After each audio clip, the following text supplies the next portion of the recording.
바로 저기 패널 토론을 좀 진행하도록 하겠습니다. 오늘 바쁘신 와중에도 또 이렇게 귀하신 네 분이 오셔가지고 또 좋은 얘기들 많이 해주셨는데요. 일단 패널 토론은 오늘 발표자 연사님들 네 분과 함께 진행을 하게 되고요. 그리고 먼저 제가 아마 이제 공통적인 질문을 하나를 드리고, 그리고 이제 각 연사님들께 돌아가면서 한번 하나씩 질문을 또 드리고, 그리고 이제 톡에서 또 질문을 받아보도록 하겠습니다. 아까 이렇게 발표 들으시다가 궁금하신 게 있었던 그런 분들께서는 손을 들어주시면 저희 스태프들이 가서 마이크를 좀 전달드릴 예정입니다. 그래서 일단 피지컬 AI에 관련돼서 일단 제 네 분께 공통 질문을 먼저 드리겠습니다. 그래서 이게 기존에는 뭐 자율주행이나 휴머노이드나 사실상 기존에 사실 있었던 기술들이죠. 그런데 이게 이제 룰 베이스나 어떤 경로 기반의 이런 로보틱스를 넘어서서 최근에는 피지컬 AI라고 새로 정의가 되면서 어떤 이런 새로운 단계로 좀 평가가 되는 그런 상황인 것 같습니다. 그래서 사실 그렇게 평가되는 이유가 뭐라고 생각하시는지 간단하게 좀 답변을 좀 부탁드리겠습니다. 네, 안녕하세요. 박현주. 네, 룰베이스를 벗어나서 이제 피지컬 AI가 갖는 약간 그런 가치에 대해서 질문을 해주신 것 같은데요.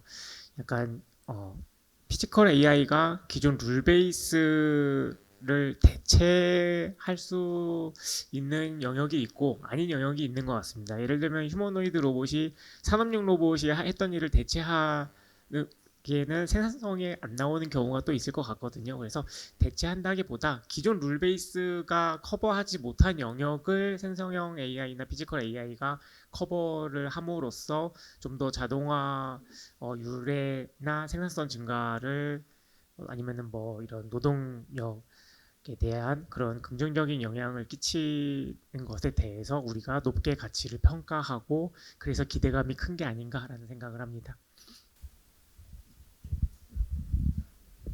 네, 김민상입니다. 일단 피지컬 AI가 자율주행 쪽에서 나오게 된 시작은 테슬라라고 생각합니다. 테슬라가 버전 12부터 엔드투엔드로 전환을 했고 그에 따라서 또 중국에서 많은 업체들이 지금 엔드투엔드로 전환을 하고 있습니다. 근데 이제 엔드투엔드로 냈을 때 룰베이스에서 해결되지 않는 정말 많은 문제들이 해결되고 좀 더 부드럽게 진짜 사람에 가깝게 좀 더 거동을 하고 있다 보니까 아무래도 이쪽이 맞지 않나라는 얘기가 지금 나오고 있어서 실제 자율주행 쪽에서는 이제 피지컬 AI에 실제 속하기 시작하는 게 엔드투엔드로의 전환한 테슬라의 버전 12부터라고 좀 생각을 하고 있고요. 물론 저희도 이제 전환을 해야 되는 방향에 대해서 이제 조금씩 연구를 하고 있고 그게 이제 자본력이 없는 경우에 어떻게 해야 되는지 현실적인 방안들에 대해서 논의가 대두된 시점에서 사실은 업계 전체에 좀 의미가 있다라고 생각하고 있고요. 실제 테슬라가 이번 달에 출시를 했죠. FSD를 이제 국내에 들여오기 시작했기 때문에 본격적으로 이제 확산이 될 거기 때문에 앞으로도 저희도 이 분야에 있어서 좀 더 보고 면밀히 동향을 봐야 된다고 생각하고 있습니다. 네, 제가 생각하는 그 피지컬 AI가 이제 성공할 수 있었던 것도 하나의 어떻게 보면 저희가 시뮬레이션이라고 하는 그러면 가속 시험을 할 수 있는 환경이 구축됐기 때문에 가능하지 않을까라는 생각이 들거든요. 그러니까 기존에도 저희는 어떤 물리적인 실험을 통해서 데이터를 뽑고 그걸 가지고 어떤 설계나 이런 데 반영을 했는데 물리적인 시간이 많이 들어갑니다. 근데 그런 것들이 엔비디아도 그래서 계속 젠슨왕도 얘기하는 게 GPU를 사용함으로써 가속화 시험을 더 많이 할 수 있다. 그만큼 데이터는 더 많아지고 다양한 환경에서 내가 경험을 해볼 수 있다. 이것이 실제로 이제 로봇에 액션으로 적용될 수 있는 그런 폴리시로 나오기 때문에 이제 내가 휴머노이드로 걸을 수 있구나 라는 그런 형태가 된다고 생각을 하고요. 그래서 저희는 앞에서 말씀드렸던 데이터의 중요성 그리고 그걸 어떻게 가상환경이나 그리고 물리적인 환경으로 연결할 건지 그 연결성에 좀 중요한 포인트가 있다고 생각을 합니다.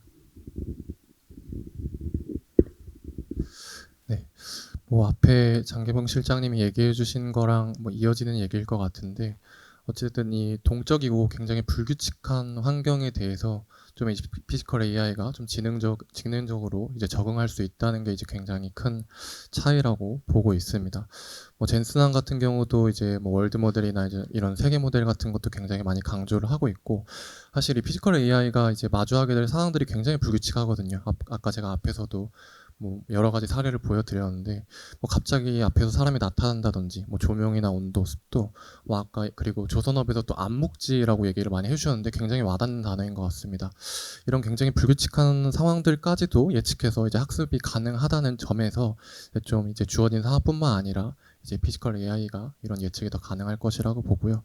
그렇기 때문에 향후에 이제 좀 인간과의 어떤 협업이라든지 또 이제 뭐 조선이나 뭐 물류, 뭐 의료 뭐 이런 다양한 산업에까지 이제 접목이 될 수 있다는 게 기존의 어떤 로보틱스와의 차이점이라고 보고 있습니다. 그러면은 제가 한 분씩 이제 또 주제별로 좀 질문을 좀 더 심층적으로 좀 드릴 것 같은데요. 이제 먼저 그 휴머노이드 분야에 제가 이제 박현중 이사님께 좀 질문을 먼저 드리겠는데, 이 아무래도 로봇 영상이 지금 이렇게 많이 좀 데모가 공개됨에 따라서 지금 시장의 관심이 굉장히 좀 커지고 있습니다. 그런데 이제 실제 구동을 하는 그런 과정 중에서는 사실상 이 현실 세계에서의 이제 한계나 이런 것들이 좀 많이 명확하게 보인다라는 평가들이 좀 있습니다. 그 실제로 이렇게 중국에서 이렇게 많이 로봇들도 발표를 하고 있는데, 이런 것들을 이렇게 보면은 중간에 이제 사건 사고 같은 것들이 발생했던 것들을 저도 많이 좀 봤는데요. 그래서 이러한 어떤 차이가 구체적으로는 좀 어떤 기술 영역에서 이렇게 좀 더 두드러지게 나타나고 있는지, 그리고 또 가장 어려운 부분이 어떤 건지가 좀 궁금합니다. 네, 지금 이렇게 유튜브를 보면은 로봇들이 굉장히 멋진 영상이 많이 나오거든요. 근데 중국 회사에 가서 보여달라고 하면은 약간 못 보여준다거나 그런 경우도 있기는 하죠. 그게 이제 아직 기술이 그러니까 기술이 먼저 치고 나가고 있는 상황이라서 그런 것 같습니다. 이렇게 제품화 되어 버리고 그다음에 사업화까지 되어 버리면은 그럴 일이 좀 줄어들겠죠. 아직은 이제 기술이 너무 빨리 치고 나감에 따른 약간의 그냥 이렇게 성장통 정도가 아닐까라고 생각을 하고 있고요. 또 궁금한 것도 있으실까요, 혹시? 사실 예전에는 제가 뭐 한 작년, 재작년 그쯤만 되더라도 로봇 하시는 분들에게 이렇게 여쭤보시면은 이 이족 보행 그 워커의 기능을 구현하는 게 굉장히 어렵다, 이렇게 많이 얘기를 하시더라고요. 근데 아까 보여준 영상에서는 거의 이제 그건 다 해결이 좀 된 것 같거든요.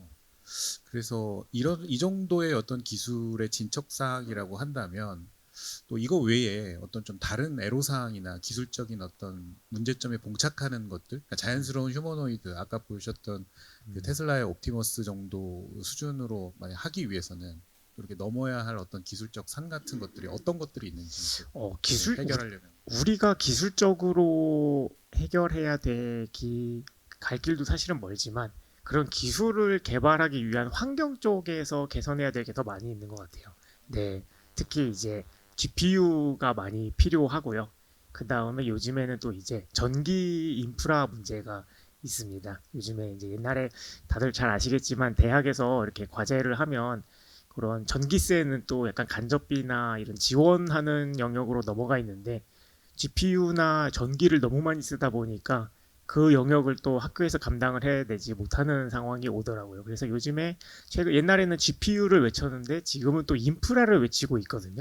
예, 그런 영역이 이렇게 GPU도 없고 우리는 GPU가 없어서 아직 전기가 부족한지를 몰랐지만 이미 앞서서는 전기도 부족하더라. 그리고 사실 또 연구자분들의 역량이 저는 뒤처진다고 생각하지는 않습니다. 그래서 환경 개선이나 이런 효율성, 연구 효율성 개선 같은 이렇게 생태계나 환경만 잘 구축을 해주면 우리도 충분히 빨리 따라갈 수 있다고 이렇게 생각을 합니다. 다음으로는 제가 유민상 상무님께 질문을 좀 드리도록 하겠습니다. 모빌리티 분야도 이제 대표적인 피지컬 AI의 한 분야인데, 자율주행 기술도 지금 사실 상당한 수준까지 많이 좀 와 있는 것 같습니다. 그런데 아무래도 또 실제 도로 환경이라는 거는 여전히 좀 예측하기가 어려운 변칙들이 좀 많이 존재하고요. 그렇다 보니까 이런 학습 데이터에 존재하지 않는 어떤 돌발 상황, 그러니까 예를 들면 뭐 미학습 물체가 됐다든지 변칙적인 상황이 됐다든지 이런 것들이 좀 발생했을 때에는 이 자율주행에서 좀 어떻게 좀 효과적으로 좀 대처할 수 있는 그런 방법들을 연구하고 계신지 좀 간단하게 설명 좀 부탁드리겠습니다. 네, 저희도 일단 시뮬레이션으로 좀 학습하는 걸 준비는 하고 있습니다. 근데 말씀드리는 건 아직 데이터가 실제 리얼 월드의 데이터도 너무 부족합니다. 그러니까 저희가 정말 많은 자율주행 자동차를 우리나라에서 운영하지만 사실 71대라고 말씀드렸잖아요. 외국에 비하면 너무도 부족한 수준이라서 부끄러운 수준이고, 이게 국내 1위가 맞냐, 혹시 미스타입된 거 아니냐고 외국에 발표를 하면 얘기하는데 혹시 공짜 빠진 거 아니냐고 물어보더라고요. 그게 정말 한국에서 제일 많이 운영하고 있는 거냐. 그만큼 71대인데 사실 이 71대의 가장 큰 문제가 뭐냐면 다 지역별로 산계에 있다는 겁니다. 저희는 각 지자체 사업을 수주해야 생존할 수가 있기 때문에 정말 많이 돌리는 게 세종 4대입니다.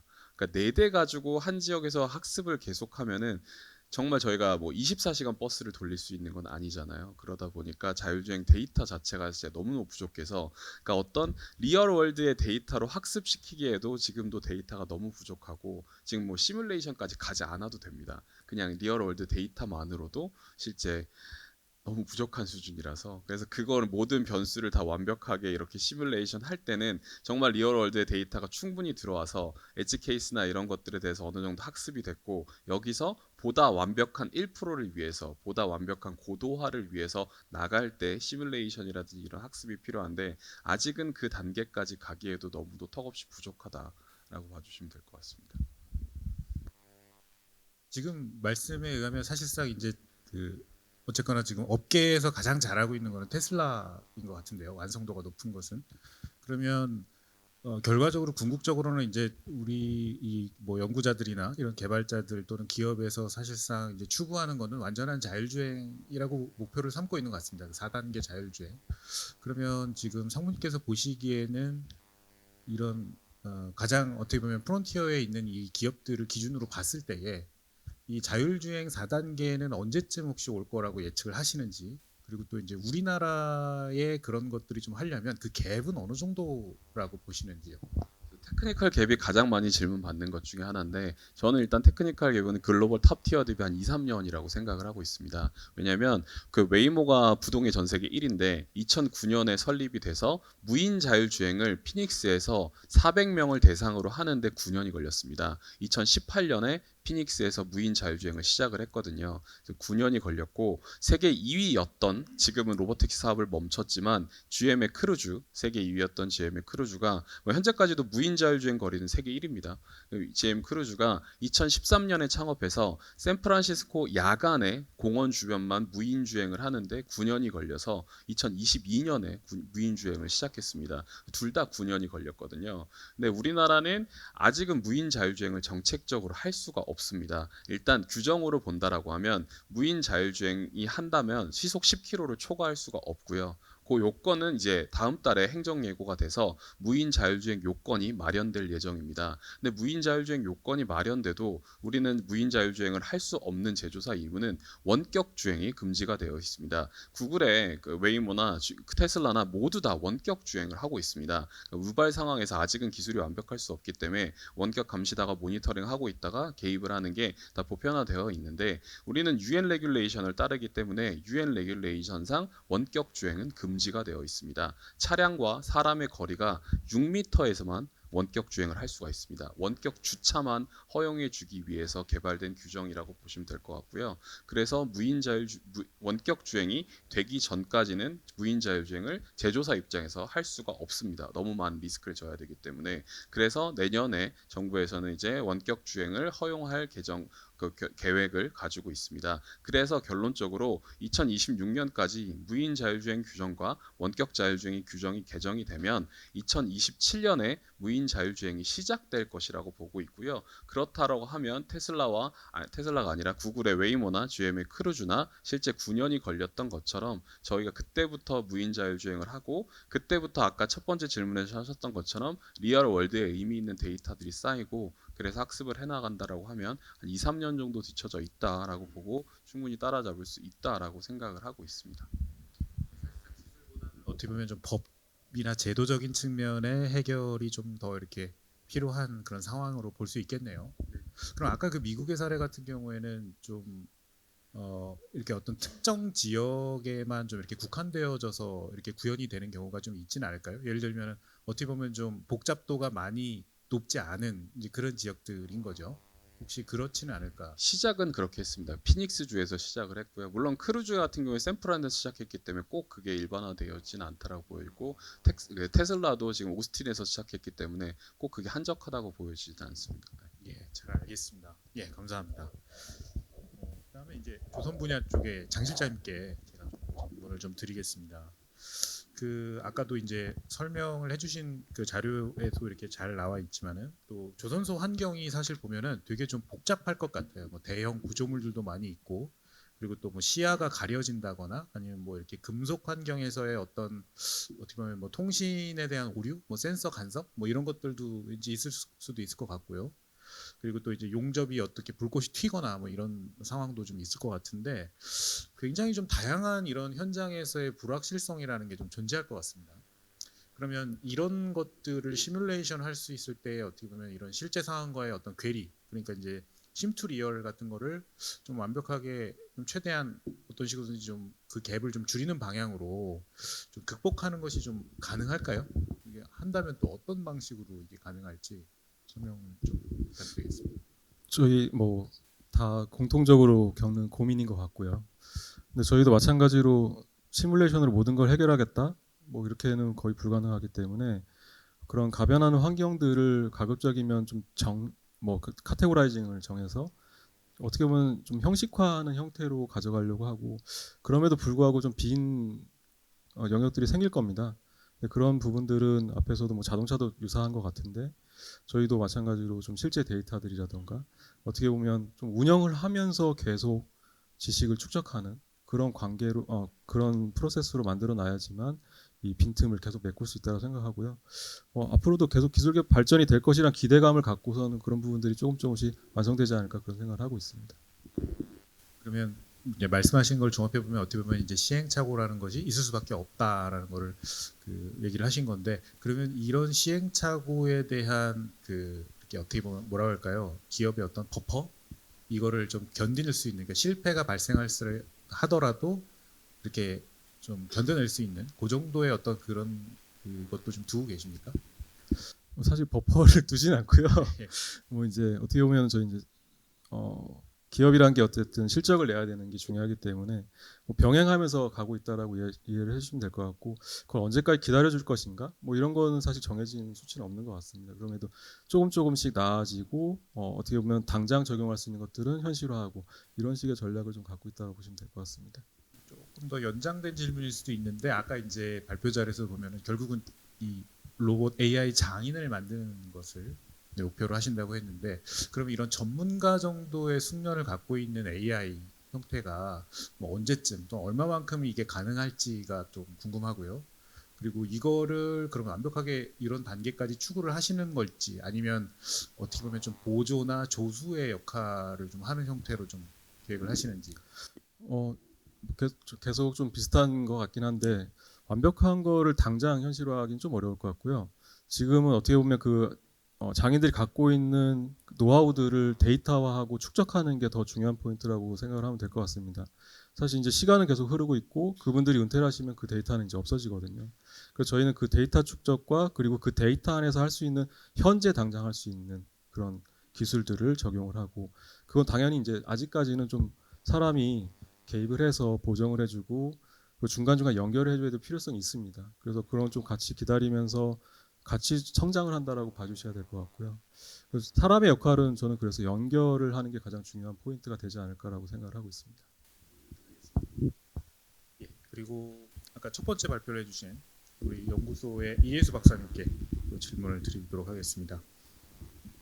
이 뭐 어떻게 보면 좀 원론적인 질문일 수 있겠는데요. 피지컬 AI가 결국은 우리나라가 이런 AI 3강 이런 걸 도약하기 위해서 결국 경쟁력을 확보를 해야 되는데, 이런 경쟁력 확보를 위해서 이 기업 그리고 학계 그리고 우리 정부가 협력할 수 있는 그런 방안들이나 이런 것들은 어떤 것들이 있을까요?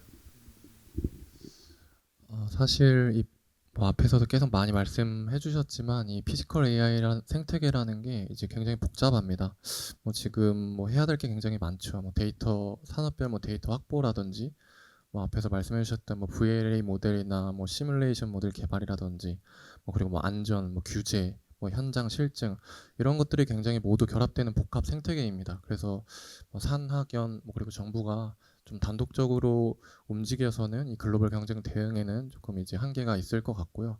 그래서 이제 최근에 이제 과기부에서도 이제 올해 9월에 이제 피지컬 AI 글로벌 얼라이언스를 이제 출범을 했습니다.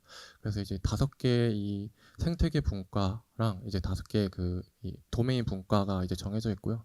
생태계 분과 같은 경우에는 이제 뭐 기술이나 뭐 솔루션, 뭐 거버넌스, 인재 뭐 이런 측면에서 좀 정책 방향을 도출을 하고 있고 이제 도메인 분과는 뭐 각 산업별 전략이라든지 뭐 애로 사항이라든지 이런 걸 좀 청취해서 이제 피지컬 AI를 조금 잘 부흥시키는데 이제 노력을 할 것 같습니다. 그래서 이 글로벌 얼라이언스라는 사실 이 판이 좀 깔아졌으니까 이제 이 안에서 좀 이 기업이나 뭐 산업계나 뭐 정부 뭐 그리고 이 뭐 영국의 뭐 출연연 등이 이제 각자의 좀 경쟁력을 갖고 이제 역할을 좀 보여줘야 될 것 같습니다. 그래서 좀 이런 어쨌든 이 판 안에서 좀 모두가 각각 이제 역할을 잘 하면서 이 선순환 구조를 잘 만드는 게 좀 이 한국의 피지컬 AI 생태계를 좀 이 경쟁력을 높이는 데 이제 기여할 것이라고 보고 있습니다. 예, 감사합니다.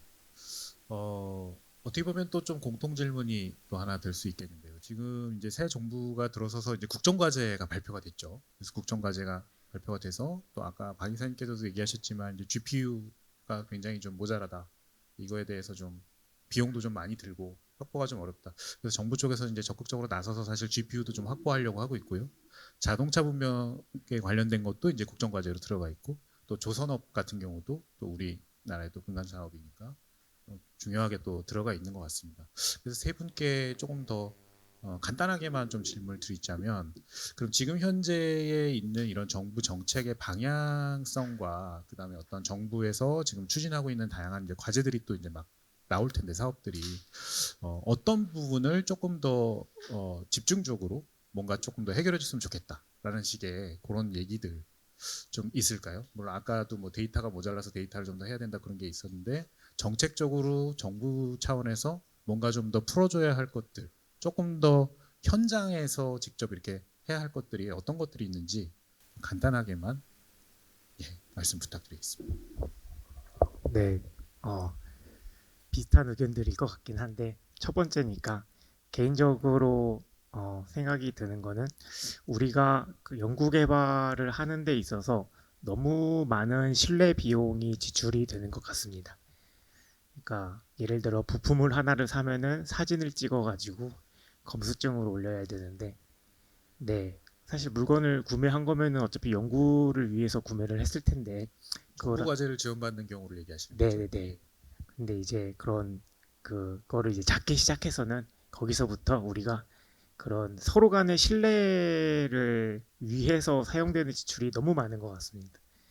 예, 그냥 이렇게 크게 어차피 비목 간에도 변경이 다 되는데 굳이 처음부터 인건비부터 시작해서 재료비 활동비 나눠가지고 칼같이 해놓고 그거대로 되는지를 평가하고 또 사실 기술이 너무 빨리 변하기 때문에 또 유연하게 해야 되는데 또 연구 개발이 4년이면은 시작할 때 이렇게 4년치를 해놓고 4년 뒤에 이제 4년 전에 계획한 것대로 했는지를 판단을 하는데 그런 거를 좀 더 연구자를 믿고 자율성을 좀 더 부여하면은 어떨까라는 그냥 개인적인 의견이 있습니다.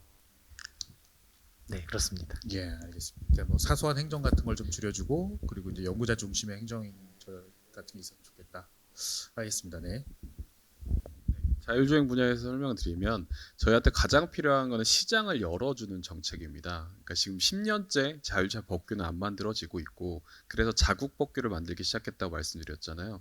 근데 이게 의미가 그렇게 있지는 않은 게 독일이 2022년도에 만들었습니다. 아무도 인증을 받지 못했습니다. 일본이 2023년에 만들었습니다. 아무도 인증을 받지 못했습니다. 시장은 열리지 않고 있거든요. 그리고 레벨 3 규정이 2019년 12월 31일 날 만들어졌습니다. 지금 5년이 이제 6년이 지났죠. 아무도 인증을 받지 못했습니다. 그러니까 제도와 정책이 만들어진다고 해서 시장이 열리는 게 아니거든요. 시장이 열리는 게 아닌데 시장 지원 정책을 좀 더 다 만들어야만 실제 저희가 생존을 할 수가 있고, 저희가 단순히 돈이 없다, 금액이 부족하다, 이걸로 택도 없다라고 주장하는 게 아니라, 그러면 저희가 생존할 방법이 있어야 되는데 생존할 방법이 제한됩니다. 저희는 이제 국내에서 매출을 많이 내고 있어서 지자체 사업을 하고 있는데 그래봐야 100억이고, 저희가 정부 과제를 정말 많이 하는, 국내에서 두 번째로 많이 하는 기업인데 그래봐야 245억입니다. 그런데 정부에서는 이제 1.1조를 자율차 정부 과제에 썼다. 쓴 돈은 1.1조는 맞죠. 근데 정말 많은 업체들,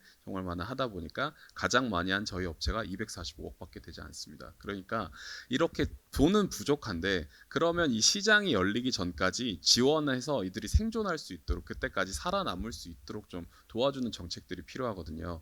예를 들면 우리나라가 작년 기준으로 전기차가 60만 대 보급이 됐습니다. 여기에는 연간 3조 원에 이르는 전기차 보조금을 매년 지급을 했습니다. 뭐 저도 전기차를 타지만 보조금 없으면 살 생각은 없었거든요. 그렇기 때문에 샀고, 수소차가 7억에서 8억 정도, 수소버스가 7억에서 8억 정도 합니다. 그리고 수소버스 보조금도 연간 1조 원 이상을 쓰고 있습니다. 그렇기 때문에 이런 것들이 다 보급이 될 수 있었던 거거든요. 우리가 전 세계 세 번째로 레벨 4 자율차 규정을 만들었다고 박수를 쳤습니다. 대중교통과 물류만 열었기 때문에 3명이 살 수 있습니다. 정부, 여객운수사업자, 화물운수사업자. 운수사업자들 중에 살려는 사람이 아무도 없습니다. 왜냐하면 아직 자율차는 비싸고 아직 완벽하지 않은데, 거의 수소버스에 육박하는 6억에서 7억, 아무도 살려고 하지 않습니다. 그러니까 규정을 전 세계 세 번째로 만들었다, 전 세계 최초로 레벨 3 규정을 만들었다 박수 칠 때 아니라, 이게 진짜 시장에서 돌아가냐, 이 시장 활성화 정책, 시장을 여는 정책들이 조금 필요한 시점이고요. 이 부분에 있어서는 지금 국가 AI 수석님과 또 대통령실과도 많이 협업을 하고 있어서, 실제 이제 어제 발표를 국토부에서 했습니다만 대규모 실증 도시를 5개 정도 지정을 해서 1000대 정도 정부가 사서 돌리려고 하고 있습니다. 그래서 일단 내년에 100대를 시작하자를 어제 국토부 장관이 발표를 했고요. 그래서 그렇게 대규모 실증 도시, 정말 샌프란시스코나 LA처럼 실제 3000대 이상씩 다니는 도시, 우선은 내년에 100대로 시작하겠지만, 그렇게 시장을 여는 정책들이 병행이 돼야 저희가 언제까지 저희가 돈이 부족합니다 이렇게 하는 게 아니라 생존할 수 있는 방안이 생기고, 그래야 우리가 이런 경쟁에서 뒤처지지 않고 나중에라도 따라잡을 수 있도록 생존할 수 있는 시장이 될 거라고 생각하고 있습니다. 네, 아주 중요한 얘기를 좀 해주셨네요. 아무래도 뭐 마중물이라든지 시장 이런 활성화 정책, 뭐 어떤 인큐베이터 부분에 좀 더 적극적인 투자나 아니면 이런 지원이 좀 필요하다라는 시사가 좀 있는 것 같습니다. 그리고 이제 장 실장님한테도 좀 같은 질문을 드리겠습니다. 근데 저희는 조금 산업군이 달라서 그런가 되게 민감한 예. 질문인 것 같습니다, 사실. 근데 저는 그걸 좀 우회해서 설명드리면, 사실 제조 AI라는 그 행위 주체가 지금 저희는 사람이지 않습니까? 그럼 그 사람들의 결국에는 기계를 가르쳐 줘야 되는 것이고, 그분들한테 데이터를 얻어야 되거든요. 그 말인즉슨 그분들한테 어떤 인센티브라든가 그분들의 가치를 어떻게 인정해주는 그런 제도가 있어야 그분들이 흔쾌히 자기의 노하우나 데이터를 우리한테 제공해주고 자율화가 되거나 자동화가 될 수 있다고 생각을 해서, 뭐 다르게 좀 우회해서 말씀드리는 겁니다. 그래서 그런 분들이 데이터를 제공해줄 수 있고, 그런 분들과 같이 협업할 수 있는 그런 구조, 그리고 데이터에 대한 가치를 정당하게 평가해서 보상할 수 있는 제도, 그런 게 있다라고 하면 많은 도움이 될 거라고 생각이 듭니다. 알겠습니다. 네, 감사합니다. 지금까지 일단 네 분께 좀 네 분 위주로 좀 질문을 드려서 이렇게 했는데요. 청중석에서도 질문을 한번 받아보겠습니다. 혹시 궁금하셨던 부분이나 질문하실 게 있으면 손을 들어주시면 저희 스태프가 마이크를 가져다 드리겠습니다. 예. 예, 유민상 상무님께 질문 좀 드리겠습니다. 저는 LIG 넥슨의 김진현입니다. 아까 이제 원격 주행이 우리나라는 금지가 되어 있고 미국은 뭐 열려져 있고 말씀하셨는데, 미국의 원격 주행 방식이 기본적으로 이제 통신 인프라를 거쳐가야 되는 거라서 원격에서 커맨드를 전송을 하면 해당 차량한테 전달이 되어야 될 건데, 그게 뭐 상용 통신을 사용을 하는 건지 아니면 뭐 스타링크와 같은 위성 통신을 사용을 하는 건지가 궁금하고요. 실제 상용 인프라를 벗어났을 때 원격 통신이 안 되는 그런 지역에서는 어떻게 동작을 하는지 궁금하고요. 그다음에 이제 V2X라는 그 차량 그 통신 방식 있지 않습니까? 그게 혹시 활용이 되는지 그런 것까지 같이 설명을 해주셨으면 좋겠습니다. 네, 일단은 원격에 대해서 규제를 하고 있지 않습니다. 그렇기 때문에 다 되는 거고요. 그러니까 우리나라든지 싱가포르 일본 유행 규정은 딱 그 원격에서 6m이라고 거리 제한을 하고 있고 일단 주파수 대역대도 다 정해져 있고 그렇게 돼 있습니다. 자동차 자체가 그렇게 돼 있는데 미국은 원격 주행에 대한 기준 자체가 아예 없기 때문에 원격을 다 허용하고 있고요. 테슬라 같은 경우에는 스타링크를 쓰기도 하고 지금 미국의 많은 그 헤일로 같은 원격 주행 원격 주행 스타트업들이 있습니다. 이런 데들은 이제 렌트카 회사랑 협업을 해서 렌트카를 픽업 쪽까지 데려다주고 아무데나 반납해도 다시 렌트카 존으로 차를 가져오고 하는데 거기는 진짜 5G 상용망을 현재 쓰고 있습니다. 그러니까 규정이 없기 때문에 그냥 업계에 맡기는 거죠. 실제 스타링크를 쓰는 테슬라 같은 데가 있는가 하면 상용망을 쓸 수 없는 스타트업들도 있고 뭐 그런 식으로 쓰고 있는데 뭐 다양하게 하고 있다 보니까 뭐 규정된 바는 없습니다. V2X는 중국에서는 상용화 되어 있는 걸로 알고 있는데 미국은 어떤지 혹시 알고 계시나요? 네, 미국은 이제 제가 이제 17년, 18년도에는 이제 피닉스 가서 웨이모랑 같이 연구를 했었는데 그 당시에 피닉스는 VTX가 진짜 많이 깔려 있기 때문에 실제 웨이모는 피닉스의 VTX를 쓰긴 했었습니다. 그런데 샌프란에서는 지금 웨이모는 상용망을 쓰고 있거든요. 그러니까 지역별로 좀 다른 것 같습니다. VTX가 주별로 워낙 다르기 때문에. 근데 저희가 VTX를 쓰다가 지금은 안 쓰는데 이게 VTX를 쓰기에는 사실 자율주행 쪽에서는 좀 어려운 것 같습니다. 왜냐하면 책임 소재가 너무 이제 문제가 많이 되다 보니까 그러니까 VTX를 저희가 신호를 경찰이 관리하잖아요. 신호 체계 경찰이 관리해서 어느 지자체 같은 경우에는 그 신호가 바뀌는 시간을 저희한테 줍니다. 근데 그 시간 그러니까 몇 초 뒤에 바뀌고 몇 시에 몇 개 바뀌고 이걸 다 죽인 타임 테이블이 정해져 있어서 주는데 그게 안 맞는 경우가 굉장히 많고요. 그다음에 VTX 신호를 써주는 화성 같은 데들이 있습니다. 근데 이 화성에서도 그게 좀 안 들어올 때가 좀 많이 있습니다. 그게 그렇게 잘 들어오지도 않고 그리고 저희는 5G 두 개를 쓰고 있거든요. SKT랑 KT를 쓰고 있는데 실제 그거를 했을 때도 통신망이 끊기는 출퇴근 시간대가 있습니다. 출퇴근 시간대는 통신망이 느려져서 조금씩 VTX로 들어오는 게 제한이 되다 보니까 VTX만으로 자율주행을 운영했을 때 원격 주행을 했을 때 사고 났을 때 누가 책임져야 된다는 게 전혀 없어서 VTX로 쓰기는 좀 힘든 것 같습니다. 예, 스프레이 유쟁입니다. 저 이제 저기 로브로스하고 이제 HD 쪽에 여쭤보고 싶은데요. 그 좀 가벼운 질문일 수 있습니다. 이번에 그 휴머노이드 올림픽이 중국에서 있었지 않습니까? 7월달에 여름에 8월때 휴머노이드 올림픽이 이제 중국에서 있었는데 보셨을 것 같습니다. 그거를 소감, 실제로 사업을 하시면서 그 휴머노이드 올림픽을 본 소감, 거기서 느낀 나름의 미래 전망이랄까 그런 소감을 한번 듣고 싶고요. 그다음에 장 실장님께는 조선업이 아직까지 우리나라가 또 리딩을 하고 있는데 이제 엣지가 이제 AX 전환으로 이제 엣지를 찾아야 될 것 같은 상황입니다. 근데 워낙 중국이 또 이제 AI 쪽으로 무장을 하고 있고 조선업과 이제 접목이 빠르게 예상이 됩니다. 실제로 느끼시는 위기감과 HD 쪽에서는 기술적으로 어떤 식으로 이제 조금 경쟁력을 돌파구를 찾으려고 하는지 그 부분을 좀 듣고 싶습니다. 예. 네, 저도 사실 유튜브를 통해 봤습니다. 비슷하게 현지에서 봤으면 좋았을 텐데 그러지는 못했지만 당시에는 충격적이고 대단했지만 또 그 뒤로 계속 충격적이거나 대단한 것들이 자극이 있었어서 벌써 희미해진 것 같은데요. 그 이후에 제가 사실은 항저우에서 학회를 참석을 했었는데요. 휴머노이드, 그러니까 로봇 학회 쪽입니다. 그 항저우에는 유니트리도 항저우에 있고 딥로보틱스도 항저우에 있고 알리바바도 항저우에 있어서 많은 로봇 회사가 참석을 했는데 휴머노이드 로봇이 50대 정도가 돌아다니는데 그 호이스트라고 하죠. 그 위에 천장에서 이제 휴머노이드 로봇이 넘어지지 않도록 고리를 걸어주는 장치를 호이스트라고 하는데 아무도 호이스트를 걸고 다니지 않더라고요. 그냥 휴머노이드 로봇이 넘어진다라는 상상을 안 하더라고요. 처음부터. 거기서 약간 놀랐습니다. 우리는 일단은 휴머노이드 로봇을 인도받을 거면 호이스트부터 구매를 해야 되거든요.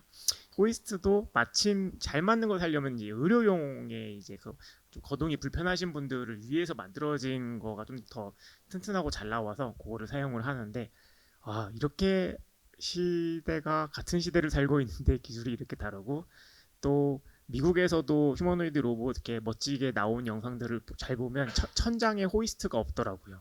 근데 국내는 저희한테 너희 호이스트 너무 멋지던데 어디서 샀어? 를 도대체 어디서 산 거야? 얼마야? 막 4천만 원입니다. 와 비싸네. 막 이렇게 하고 있거든요. 그래서 그런 데서 좀 많이 느낀 바가 있었습니다. 그래서 그치만 또 사실은 휴머노이드 로봇을 그 정부에서 많이 되게 적극적이고 열심히 기획을 해주고 계세요. 그러니까 이렇게 늦었는데 니네는 뭐해? 라고 하지만 다들 되게 굉장히 열심히 골머리를 썼고 고민을 하고 계시거든요. 그래서 또 최근에 휴머노이드를 올해대로 그 대학에 보급하는 과제를 산업부에서 준비를 하셨었는데 그게 이제 9월이었습니다.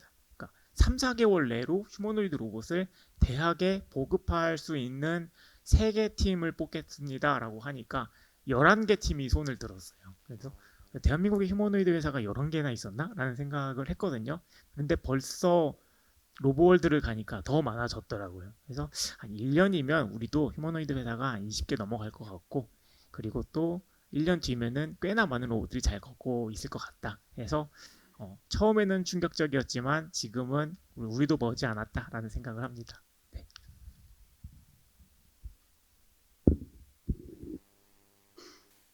방금 질문 주신 것도 굉장히 민감한 질문이라서 사실 중국이 이제 저희와 격차를 좁히고 있다라는 게 굉장히 현실적으로 많이 뼈저리 느껴지고 있고 그래서 저희도 지금에 안주하면 안 된다는 느낌으로 계속 신기술 개발에 그리고 DX 전환에 굉장히 좀 집중을 하고 있다라고 말씀드릴 수 있을 것 같고요.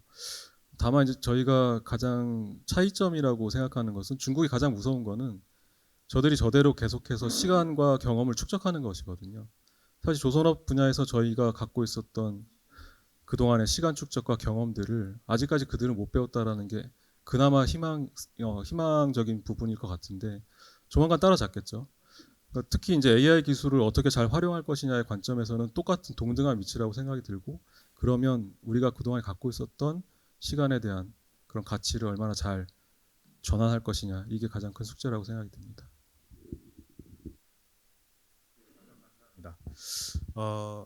사실 여유가 되면은 저희가 좀 더 토론을 하고 싶은데 사실 시간이 조금 이제 지났습니다. 그래서 이제 마무리를 해야 될 시간인데요.